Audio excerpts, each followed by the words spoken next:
Hello and welcome to another edition of the Red Devil Lounge. Now the season has ended and we're here to do a review of Manchester United's whole season, including how they performed in all competitions. Well, specifically with the Premier League, the FA Cup, and the Champions League. Then after that, we will discuss how good they did with the competitions, uh, what I think are the improvements needed for the squad coming into the next season. So let's start with the Premier League. As I see here, I've read a lot of Reddit threads, and I mean just getting opinions and people's views of how United did in the Premier League, and most of them are quite okay. Some of them are very disappointed. They felt that United could have been better. Yeah, and I agree with that. But the thing with the Premier League is you have to see this competition as a marathon, right? It's a lot of games stretched into a long period of time. So uh, there's a lot of factors included here, like injuries, a dip of form, or even a spike of form, right? So again, the Premier League is quite important, and I think the most important quality for a squad or for a team or for a club to win a Premier League is consistency. See, uh, your squad needs to be consistent in terms of health. Of course, sometimes you cannot avoid injuries. So what is the remedy for that is to have a good squad. Okay, a strong and a big squad, and we expect that from Manchester United because we expect them to compete on all fronts, the FA Cup and the Champions League as well. So, in this regard, I do think that the manager did a good job in having a good and a strong squad. I don't think injuries. There were some injuries, but I don't think it really affected our play. It didn't really it wasn't really a problem for us this season. So, in my opinion,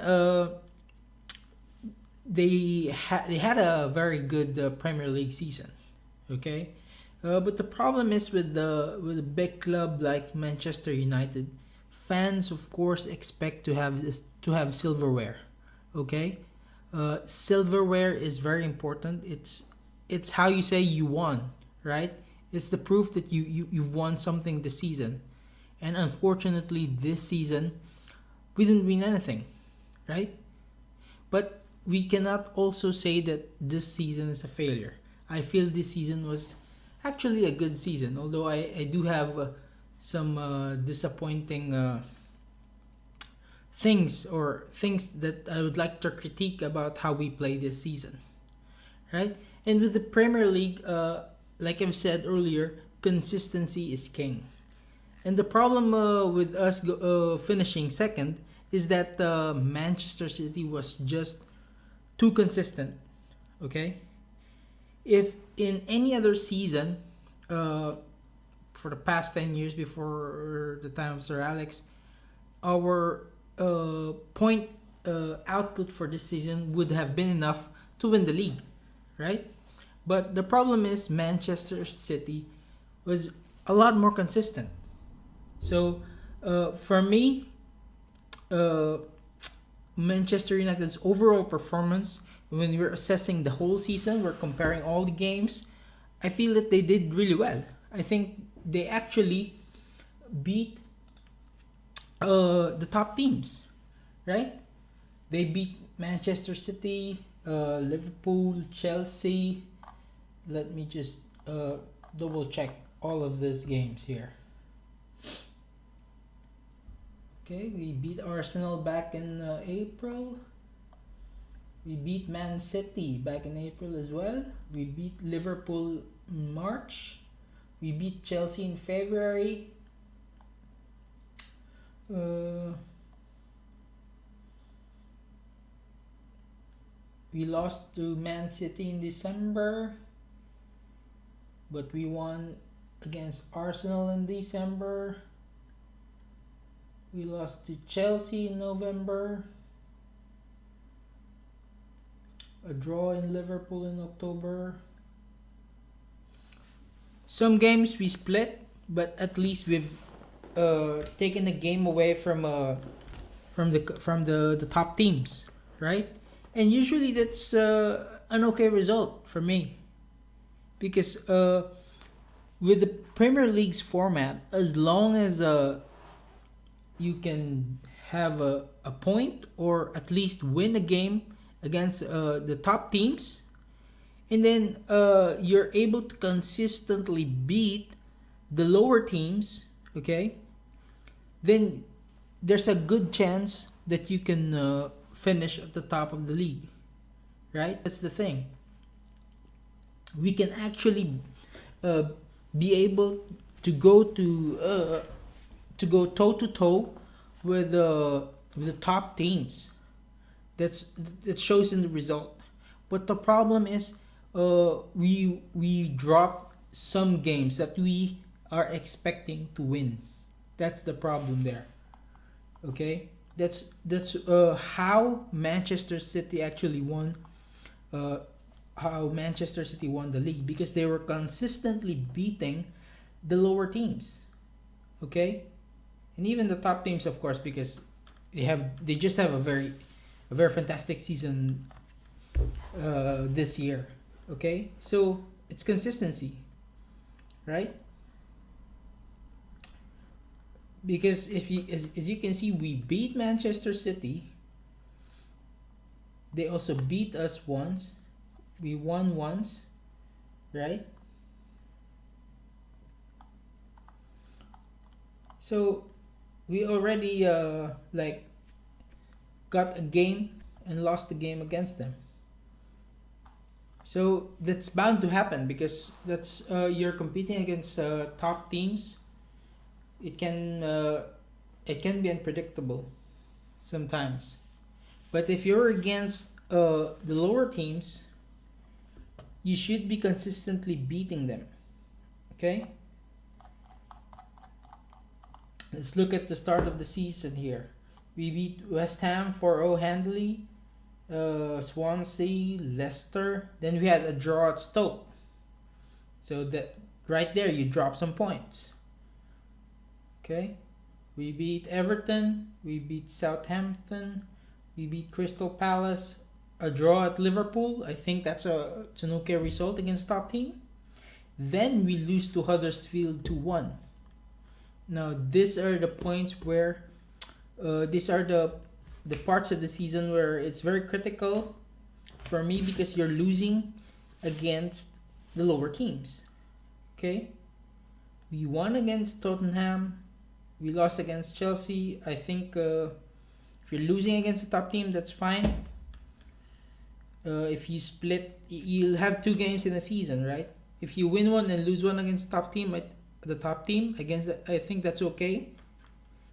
Winning both is of course great, but if you want to win the Premier League, you have to be consistent against the lower teams.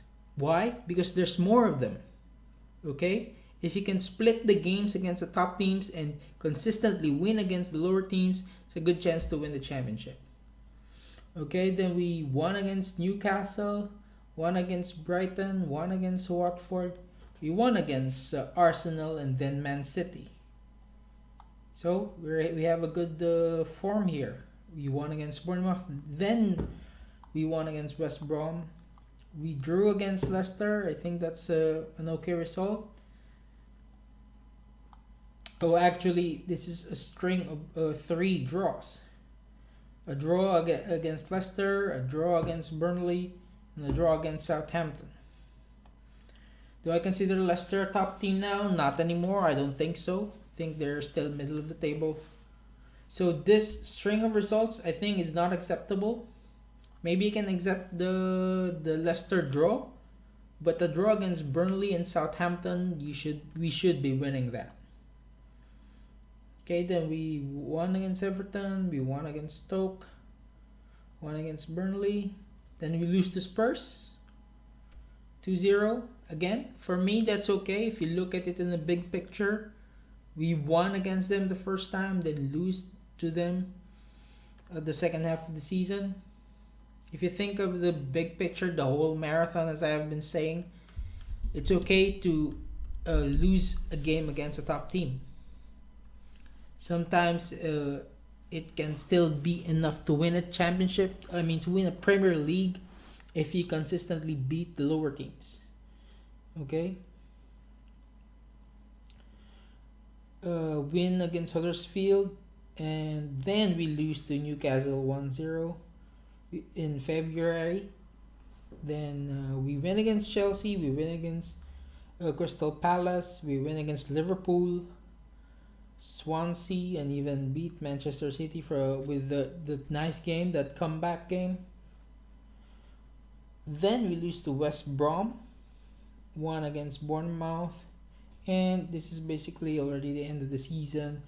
Win against Arsenal, loss against Brighton, so you can see another disappointing loss there. But yeah, basically at the tail end of the season, it has already been decided. The gap of Man City is too big to actually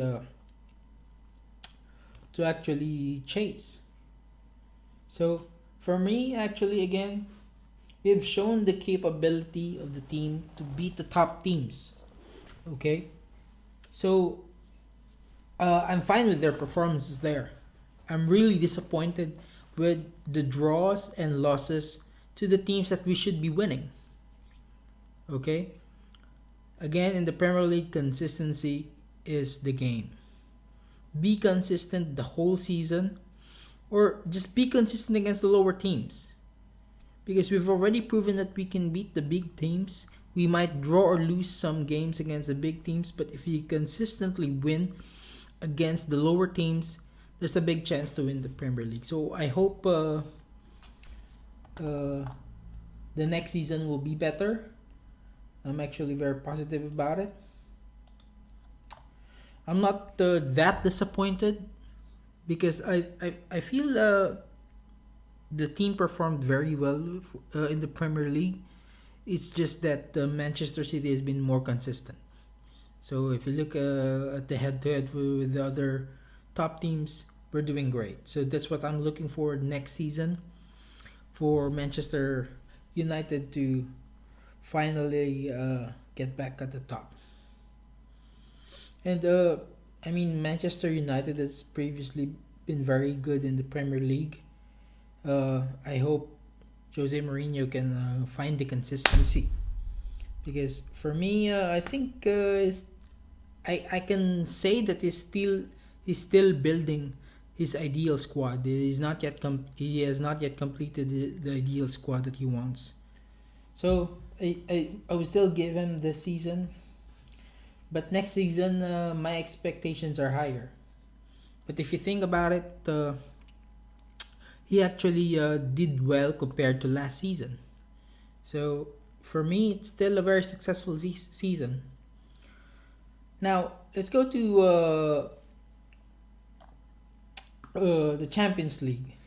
Okay, in the Champions League, they've been eliminated in the round of 16 against Sevilla, and that for me is very disappointing, because if they move forward, I think they would be facing Bayern, and that's quarterfinals, right? If they won against Sevilla, I mean, in his second season, it would be fine for me to lose to Bayern. But I just feel that they could have performed better against the two legs against Sevilla. I mean, for me, it was just pure underperformance. No, I'm not trying to lessen Sevilla's achievement, but we're here as Manchester United fans and we're trying to criticize how they perform. So I'm putting the focus solely on Manchester United. I know Sevilla did actually very good. So all I'm saying is Manchester United underperformed. So in the first leg, it was a 0-0 draw. That was played in Spain, right? In Seville. I don't have problems with the tactics of Mourinho. He actually, I feel that he fielded a strong squad. And let's put into perspective. This was played in February, and for me at this time, let me see the Premier League table at that time. Match week number 27 is February 10. First leg was played February 21. Okay, so uh, it was the first leg was played between match week 27 and 28. So let's see the table at that time. Okay, match week 27. Manchester City is 72 points and Manchester United is at 56 points. So right here at this point of the season, I feel that let's say, how many games are there still to play? There's 38 matches, so there's 11 more matches to be played. I'm gonna say with a for 16, is it 16? Yeah, 16 points behind Manchester City, and how well they are playing this season. Yeah, there could be some Manchester City can trip and make some mistakes, right? But I feel that Mourinho should have shifted his focus on the Champions League and the FA Cup to actually win something this season, to actually get the silverware. Okay, so maybe we're not ready to win the Champions League this season, but I'm still disappointed to go out at the round of 16 against Sevilla. If we won against Sevilla and we get eliminated by Bayern in the quarterfinals, I think that's much more of an acceptable result for me. Okay, so when they went to Sevilla on that 0-0 draw, I think the tactics is okay. I think my problem is with the players and their mentality. I feel that they didn't feel the urgency to actually try to get that away goal. As you can see, I'm just gonna look at two statistics here. Possession is quite even, 54%, 46%, but it was won by Sevilla. And then total attempts, 25 attempts for Sevilla and just 6 for us. 1 on target, 4 off target. Okay, while Sevilla attempted 25, 9 off target, 8 on target, and 8 of it was blocked. It clearly shows here how we are not. I feel that we're not defending really good, and we're just putting our bets on our world class goalkeeper. I feel that David De Gea saved us from this game. Okay. Now, after this game, the situation is for me should be quite dire because you didn't get the away goal. For me, this means you're already behind. Because when you go to Old Trafford, they only need one goal, right? They just need one goal and they can win. They get the away goal, even if you get another goal and have a draw, because of the away goal, they win. So what happens on the second leg? We lose 2-1. Okay? They go up 2-0. Okay? As I'm seeing the statistics here, of course we'll have more attempts. Why? Because now we're desperate.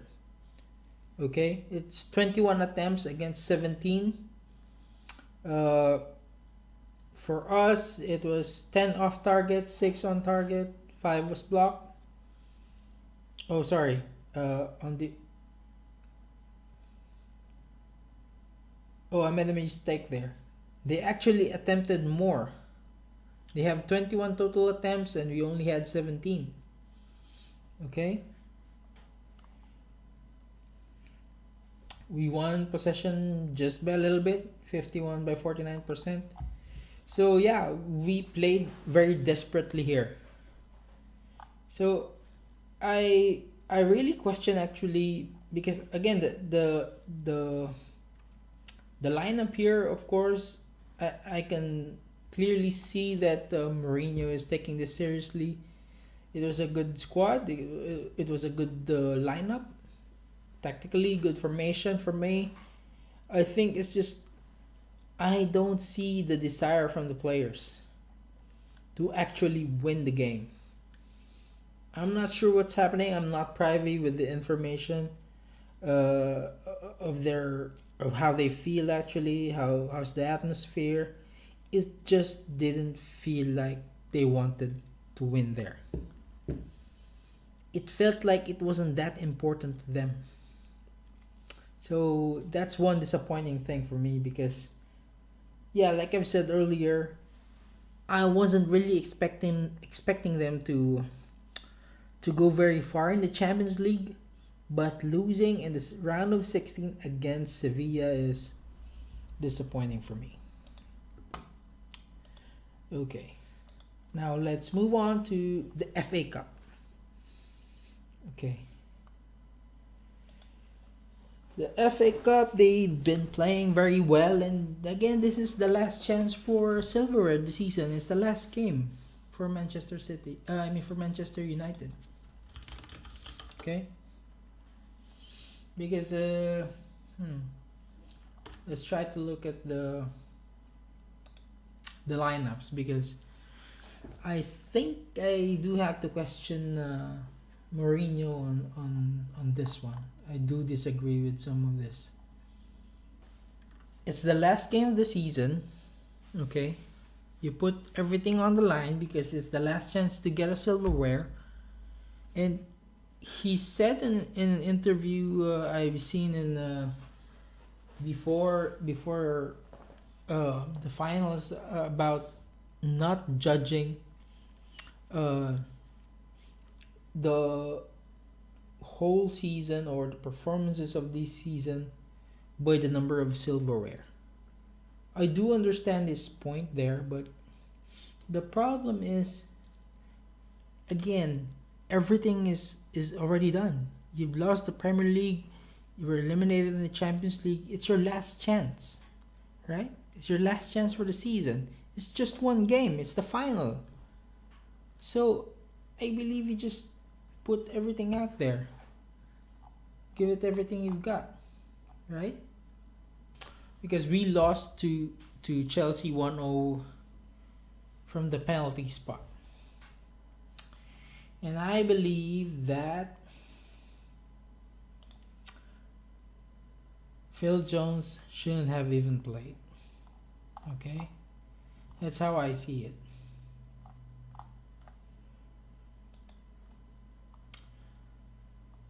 I'm pretty sure that he could have chosen Eric Bailly. Okay, here. The two things I'm not very happy with Jose Mourinho's lineup here is not starting with Romelu Lukaku at first. because of injury, right? I'm not sure how they talked or what exactly is Lukaku's situation. But to think that he was actually able to be on the substitute bench and come on at the 73rd minute sounds like he's fit to play. So it's either he's not able to play at all, right? Or he's fit, right? So I'm thinking it's somewhere in between. Like there's it's a nagging injury or something, he's feeling something and he's just able to, I don't know. He's not able to play, but he was able to come on as a substitute. So if he's on the substitute bench, for me, he should have started. Okay? I'm not sure what his problem is, but for me, if you're able to be on the substitute bench, means that you're actually fit to play, right? But Jose Mourinho maybe opted to put him on the bench, or maybe we can also say that Romelu Lukaku actually didn't want to play at first and just be on the substitute bench. I'm not sure what's the problem there. But what I'm sure is he's able to play because he was able to come in as a substitute. Right? So why not just start the game with him? Because with the formation that Jose Mourinho started with, Rashford is not a center forward. Okay? He's actually better playing behind the striker or on the wing. This is where he's effective at. Okay? The commentators actually pointed out that he keeps drifting in the front view of the Chelsea defenders. He's not actually threatening the back line. Okay? As a center forward, that's your job. Okay? To be a threat there. Make your physical presence felt. Why? Because you want to draw the defense. It opens up your other teammates because you draw the defense, and that's what Romelu Lukaku is very good at. He's a physical presence. He's a good center forward. Okay? So for me, that's the first mistake he made right there. Now, the second one is, I think, is the most crucial, is starting with Phil Jones. Well, you have Eric Bailly at the bench as well. Okay? Well, I'm gonna say that was a critical mistake from Phil Jones, but I don't want to. I mean, for me, Phil Jones is not that fast to deal with this with Hazard. Okay, so that would happen. But later on, I will discuss the changes I would like to make with the squad. But I feel that having Eric Bailly on the bench as well is another mistake. I'm not sure if Bailly is actually healthy, but if he's in the substitute bench, I believe that he is. Because if someone gets injured and your substitute can't play anyways, then what's the point of having them in the substitute bench? Right? So I feel that's the problem there because tactically Jose actually got it okay on the other things like having Herrera man mark Hazard. But the penalty came on from a counter attack.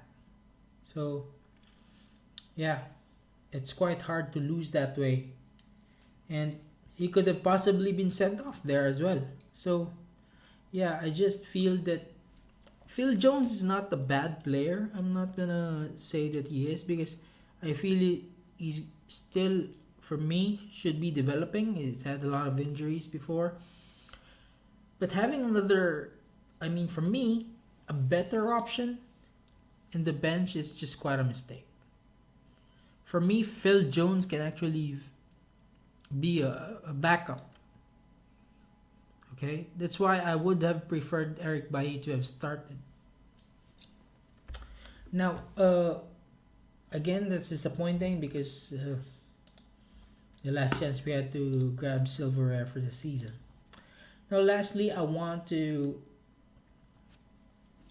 uh, talk with the talk about improvements in the squad. So I'm not gonna try to talk about things that are speculated or some rumors of possible signings, etc. Because yeah, it's not that reliable. Still, if it's still not official, I'm not gonna talk about it.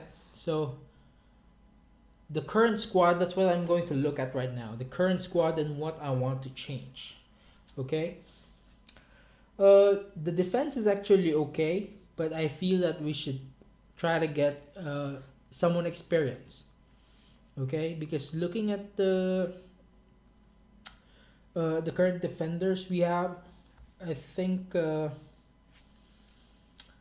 Lindelof was when we got Lindelof. I think it was still like a developmental move because I consider buying Lindelof uh, good defenders that can contribute to the flow of the offense. Okay, they're comfortable with the ball on their feet. I think they can pass good. So for me, uh, I prefer to have a rotation of Smalling, Lindelof, Bailly, and Rojo. Okay, I still think we can keep Jones, but I feel that yeah, a rotation of five defenders is quite difficult unless you have one of those five as like an understudy. Like you're not expecting them to start games or just come on as a substitute just to develop the a youngster. Okay, but right now what we have is Smalling, Jones, Rojo, Lindelof, and Bailly. I think all of them would want to play, but my current rotation I would prefer to be Smalling paired with either Lindelof or Bailly, and then I mean give Jones some time in there. But I feel that Bailly is the most athletic, okay, of all of them, than Rojo. So I still think Rojo has a chance uh, to crack the rotation. My problem really is with Jones because he's not that athletic. Okay, he's physical, yeah, but I'm gonna say he makes critical mistakes. Okay, I mean, it's the same with Smalling, but Smalling is a bit more reliable compared to Jones. So that's how I will rank them. Okay, my number one defender is actually for me is Bailly. Of all the games I've seen him play, I think for me he's a bit erratic, but or risky, but I've never seen him commit critical mistakes. Okay, do make some mistakes, but he's very decisive. So that's what I like with my defenders. Sometimes risky, but very decisive. Smalling is consistent uh, and safe. That's what I see of him. Uh, it's not risky, but he's safe. Is reliable and physical. Okay, tall enough to deal with the aerial threats. So depending on the matchup, Smalling is actually a good choice. Then Lindelof, I think, is the best with the ball.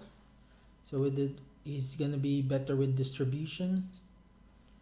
So I rank him like third. I hope Lindelof gets more time next season. Okay. And Rojo and Jones.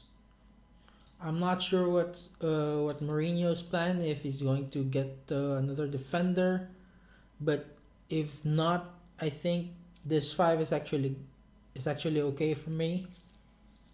Okay, I just want more time for Lindelof and Bailly compared to Jones. Okay, I think Rowe had a lot of injuries this season, so I don't know how is it going to be next season. But I would prefer the time to be given to Smalling, Lindelof, Bailly, and Rojo. Okay, Jones, I don't know. We can offload him or not. It's fine for me. If we don't offload him, we don't get a new defender. He's still a good backup. But I would prioritize the other defenders over him. Okay.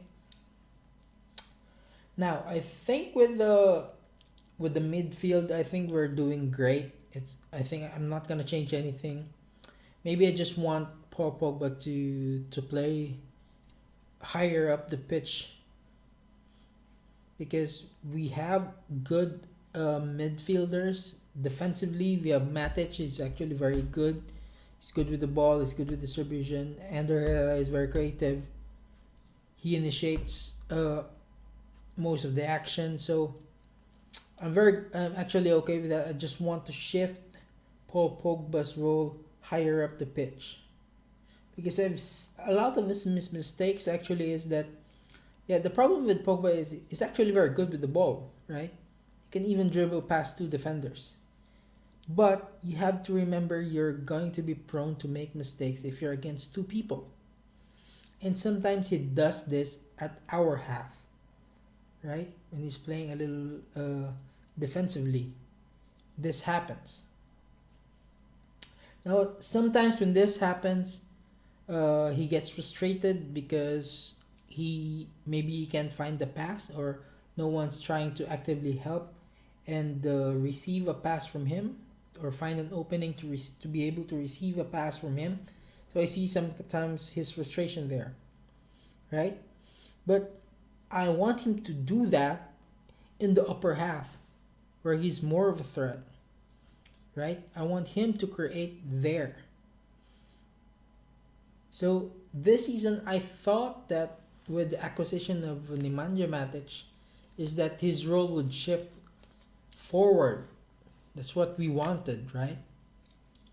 But I guess that didn't happen still. I hope that's what happens next season. I actually still believe in the Pogba project. He's still young. And he's very good. I'm actually happy with his performance this season. I just feel he's not being utilized at his best position. We got Sanchez this season as well. For me, it's okay. His performance was okay. I'm gonna expect more next season. Mourinho also mentioned that he didn't really like getting signings mid-year or mid-season in the January window because they'll have a hard time adjusting mid-season. It's better to have them train in the training camp before the start of the season.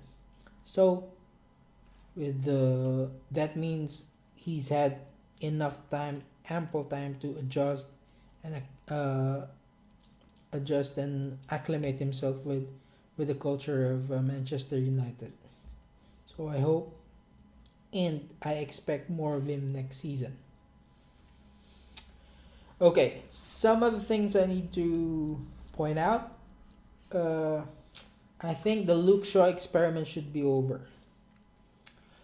Luke Shaw was a very promising youngster. When he came into Manchester United, the first few games was actually very impressive. I really liked him actually, but after the injury, he was not the same. So, as you can see right now, Mourinho is not very happy with him. Is not getting playing time. Okay. Because if you're a natural left back like Luke Shaw and you're getting less playing time than a former right wing and Ashley Young. He's a natural right wing, Ashley Young, and he's played most of the left back this season. Okay, so that this just shows uh, how Mourinho is not really confident with Luke Shaw's play. So for me, we should be offloading Luke Shaw. For me, this season, the primary target is that we get a left back, right? Because yeah, Ashley Young has played very well in this season in this position, right? But we cannot look to him for the future. We have to look for someone who can fill the role, who's actually a left wing. I mean a left back. Okay, for me that's the primary goal, to get someone in that primary role of left back. And yeah, I think Blend was actually a very good player, but I think he can't find place in Mourinho's rotation. If he stays, I'm okay. He's still, for me, he's still a good player. He can fill a lot of roles. So, but if Mourinho offloads him, that's fine for me as well, because the current team is actually okay, and it's hard for me to see him find a spot in the squad. Okay, so that's about it. I think I've discussed everything I need to discuss. I think it was a good season. I expected a little bit more, but I'm not that disappointed. Okay, as a fan, I'm very optimistic. I have faith in Mourinho. I have faith in what he's trying to build, and hopefully he can build something to last. Okay, we want if he can build a dynasty as long as Alex Ferguson, that's great. That's all good for Manchester United. I'll be happy if he does that. So thank you very much for listening. If you've got to the end of this, and don't forget to like and subscribe to the video.